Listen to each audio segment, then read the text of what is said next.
नमस्ते, अभिवादन आपका इनोसेंट इन्वेस्टर के इस नए वीडियो में आपके लिए डिस्क्लेमर। दोस्तों, बात करेंगे एमआरएफ की। और एमआरएफ क्यों सबसे महंगा स्टॉक है भारतीय बाजार में करंट मार्केट प्राइस के हिसाब से, और क्यों इसका प्राइस टीसीएस जैसी इतनी बड़ी कंपनी, जिसका मतलब आप कह सकते हो ना कितनी बड़ी कंपनी आप सोच भी नहीं सकते, और रिलायंस जैसी कंपनियों से भी ज़्यादा प्राइस क्यों है एमआरएफ का, इसको हम डिकोड करेंगे आज की वीडियो में। आपको मैं एक वादा करता हूँ कि आप कुछ ना कुछ ज़रूर सीखोगे इस वीडियो से।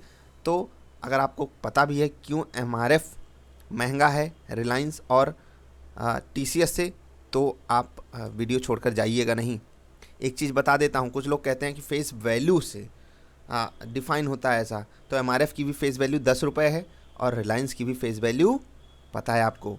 तो आगे बढ़ते हैं, एक्सप्लेनेशन पे आगे बढ़ते हैं, चीज़ों को समझने की कोशिश करते हैं कि एमआरएफ क्यों है 84,000 का और टीसीएस क्यों है सिर्फ 3,000 का, और रिलायंस तो बिल्कुल 2,000 पे क्यों अटका है। एक एक चीज़ समझने की कोशिश करेंगे। तो हम आपको सबसे पहले जो डेटा दिखाएंगे वो ऐसा कि आप इसमें कुछ समझ ना पाओ।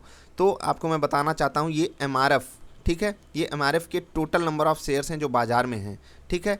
ये है अपना प्यारा टीसीएस और ये है अपना प्यारा रिलायंस। ये तीनों ही कंपनी आप अपने पोर्टफोलियो में डाल सकते हो, ठीक। अब सोचिए कि एमआरएफ के भारतीय बाजार में कितने शेयर्स हैं, टोटल नंबर ऑफ़ शेयर्स कभी आपने गिनने की कोशिश की? नहीं की? आज गिन लीजिए, 42,41,143 शेयर्स हैं एमआरएफ के टोटल बाजार में, ठीक है। फ्री फ्लोट की मैं बात नहीं कर रहा हूँ, टोटल नंबर ऑफ़ शेयर्स जो लिस्टेड हैं एनएससी और बीएससी पर, ठीक। अब टीसीएस के कितने हैं आपको पता है, गिन के देखिए कितने हैं, गिनिए ज़रा कितने हैं, 36 करोड़ या 369 करोड़? 369 करोड़ शेयर्स हैं किसके, टीसीएस के, ठीक। और रिलायंस के कितने हैं, 633 करोड़ शेयर्स, ठीक है। एक चीज़ मैं आपको बता देता हूँ कि रिलायंस की फेस वैल्यू कितनी है वो आप जानते हो, एमआरएफ की फेस वैल्यू आपको पता है, टीसीएस की फेस वैल्यू 1 रुपये है, ठीक है। इसको मैं ग्रीन से मार्क कर देता हूँ। तो ये आप समझ गए फेस वैल्यू क्या होती है, वो बाद में समझिएगा। अभी इतना समझिए कि अगर रिलायंस चाहे तो अपनी फेस वैल्यू 1 रुपये कर दे, ठीक, और अपने शेयर की कीमत 200 रुपये कर दे। मंजूर है? बहुत मज़ा आ जाएगा ना। ऐसा करना चाहिए क्या रिलायंस को, आप बताइएगा। 200 रुपये में मिलेगा रिलायंस, लेकिन अगर फेस वैल्यू 1 रुपये हुई तो शेयर्स की संख्या कितनी हो जाएगी, 6,000 करोड़ हो जाएगी ना। इंटू 10 यहाँ पर होगा, क्योंकि ये इसकी वैल्यू अपॉन 10 हो जाएगी, तो इसकी वैल्यू इंटू 10 हो जाएगी। और इसी हिसाब से एक चीज़ कैलकुलेट होती है मार्केट कैप। अगर आप 42,000 को 42 लाख शेयरों को 85,000 से मल्टीप्लाई करोगे तो 35,000 करोड़ के आसपास का आपका मार्केट कैप आएगा। मार्केट कैप की बात कर रहा हूँ। मार्केट कैप का फार्मूला क्या होता है, total number of shares into CMP, ठीक है। करंट मार्केट प्राइस जो चल रहा है, जैसे कि 85,000 चल रहा है, इनटू जो टोटल नंबर ऑफ शेयर्स हैं 85,000 गुणे 42 लाख, तो जो टोटल मार्केट कैप आएगा वो आएगा 35,000 करोड़ का। टीसीएस का कितना है, 369 करोड़ गुणे 3,000, कितना आया, क्लोज टू 12 लाख करोड़ रुपए, ठीक है। टीसीएस का मार्केट कैप। रिलायंस का कितना है, 633 गुणे 2,000, यहाँ आसान है ना, 633 गुणे 2,000 कितना हुआ, 633 करोड़ गुणे 2,000, तो कितना हो गया, 12.5 लाख करोड़ के आसपास आएगा। हाँ, तो 13 लाख करोड़ के आसपास किसका मार्केट कैप है, रिलायंस का। तो अब आपने जाना कि रिलायंस मार्केट कैप के हिसाब से, और जो मापदंड होता है, मापदंड हाँ मानक होता है, मार्केट कैप से ही कंपनियों की साइज़ पता चलती है कि उनके शेयर्स कितने हैं, किस भाव पे हैं, किस फेस वैल्यू के हैं। फेस वैल्यू, और यहाँ पर तो डायरेक्ट आपको पता है कि ये बढ़ेगा तो ये घटेगा, ये घटेगा तो वो बढ़ेगा, वो आपको पता है। और एक बार कंपनी अपनी फेस वैल्यू जो है वो खिसका दे नीचे। देखो, रिलायंस ने अपनी फेस वैल्यू पे कभी वो नहीं किया, मतलब इसको कम करने की कभी कोशिश नहीं की। बोनस शेयर्स इन्होंने दिए हैं, कभी इधर के शेयर्स आ गए, कभी उधर के, आपको पता है।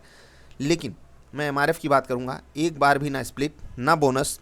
और उनके मैनेजमेंट के बारे में एक चीज़ कहें आपसे, उनका मैनेजमेंट कभी किसी से बात करते हुए दिखा आपको? उनका रिजल्ट भी आता है तो एक्सचेंज पे, वो मीडिया वालों से बात तक नहीं करते। मतलब मीडिया वाले अगर उनसे बात करते होते तो कहते सर इतना महंगा शेयर है, सस्ता करो सस्ता करो। उनको मजबूरी में अपनी फेस वैल्यू या तो कम करनी पड़ती, ठीक है, हो सकता है 5 की फेस वैल्यू कर देते, हो सकता है 2 की, हो सकता है 1 की, ठीक है, अगर उनको मजबूर कर दिया जाता। नहीं तो उनसे बोनस शेयर्स ले लिए जाते, अरे सर 1 के बदले 9 शेयर और दे दो, 1 के बदले 10 शेयर दे दो, जो है बोनस शेयर, कम से कम प्राइस तो कम होगा, कोई खरीदे। लेकिन एमआरएफ वालों को इससे कोई फ़र्क नहीं पड़ता, कि रिटेल इन्वेस्टर की पहुंच में है उनका शेयर या नहीं। और मुझे ये चीज़ थोड़ी सी ना मतलब अच्छी नहीं लगती। कम से कम एमआरएफ, अगर हमको कंपनी पसंद है, हमको हम मान लेते हैं हमारा खिलाड़ी सचिन तेंदुलकर एमआरएफ का बैट यूज करते थे, तो मुझे पसंद है कि चलो मैं एमआरएफ का शेयर खरीदने आता हूँ। अब देखा मैं एक स्टूडेंट हूँ, 15-20 हज़ार का हमारा पोर्टफोलियो है, एमआरएफ 80,000 पे ट्रेड कर रहा है। करें क्या? इंट्राडे करें क्या उसमें? नहीं, इन्वेस्टमेंट तो कर नहीं सकते। तो ये थोड़ी सी ना एक इस पे भी एक रेगुलेशन होना चाहिए। बाकी कंपनी की अपनी मर्जी, वो अपने शेयर को कहाँ रखना चाहती है। टीसीएस कई बार बोनस, कई बार स्प्लिट, और यहाँ तो 1 रुपये से कम की फेस वैल्यू, क्या किया जाए। रिलायंस बोनस शेयर देने में ज़्यादा विश्वास करता है, तो रिलायंस की अपनी अलग ही खूबी है। तो आप समझ गए कि एमआरएफ जो है क्यों भारतीय बाज़ार में सबसे महंगा है, क्योंकि उन्होंने जो है कभी ना बोनस दिए हैं, ना स्प्लिट किया अपने शेयर्स को, और उनके जो नंबर ऑफ़ शेयर्स हैं बाज़ार में वो सिर्फ और सिर्फ 42 लाख, इकाई, दहाई, सैकड़ा, हज़ार, 10,000, लाख, 10 लाख। मैं सोच रहा था 4 करोड़ ना निकल जाएं, क्योंकि होता है ना कि कितना भी पढ़ के बैठे हो, एग्ज़ाम का जब टाइम आता है, जब वीडियो बनाने का टाइम आता है, तो कन्फ्यूज़न अपने आप आ जाती है। क्यों स्टूडेंट भाई लोग जो देख रहे हो एग्री करते हो ना? तो चलो वीडियो आप लाइक कर दीजिएगा। मैंने आपको चीज़ें समझा दी। जो लोग फ्रेशर हो, ऐसे छोटे छोटे कॉन्सेप्ट को समझने की कोशिश कीजिए, क्योंकि यहाँ से आप वो चीज़ डिकोड कर लोगे जो कोई और हो सकता है कि बहुत दिमाग लगाकर भी ना डिकोड कर पाए। जैसे अभी मैं आपको एक कंपैरिजन देता हूँ कि आप प्रॉफिट को इग्नोर कर दीजिएगा। मैं एक बैंक आपको दे रहा हूँ, एक बैंक है बंधन बैंक, ठीक है। बंधन बैंक अच्छा बैंक है, हो सकता है आपको पसंद भी हो। और एक बैंक है यस बैंक, काफ़ी ज़्यादा फेमस है यस बैंक। क्यों? क्योंकि न्यूज़ में बहुत रहता है और उठापटक बहुत करता है। अब लोगों को लगता है कि यस बैंक बहुत सस्ता है बंधन बैंक के मुकाबले। मैं प्रॉफिट की बात नहीं कर रहा हूँ, क्योंकि यस बैंक थोड़ा सा पीछे से गुजर कर आ रहा है, दिक्कत से गुजर के आ रहा है। लेकिन आप एक चीज़ कंपेयर करिएगा कि यस बैंक के नंबर ऑफ़ शेयर्स टोटल कितने हैं, बंधन बैंक के टोटल नंबर ऑफ़ शेयर्स कितने हैं, इनटू करंट मार्केट प्राइस करिएगा, ठीक है। और इसको देखिएगा कि मार्केट कैप किसका ज़्यादा होना चाहिए, सेल मतलब जो इनका रेवेन्यू आ रहा है उन टर्म्स में, और किस कंपनी को प्रॉफिट तो जाने दीजिए, किसको कितना रेवेन्यू हमारे सामने दिखाना चाहिए, किसको कितनी इंटरेस्ट इनकम दिखानी चाहिए।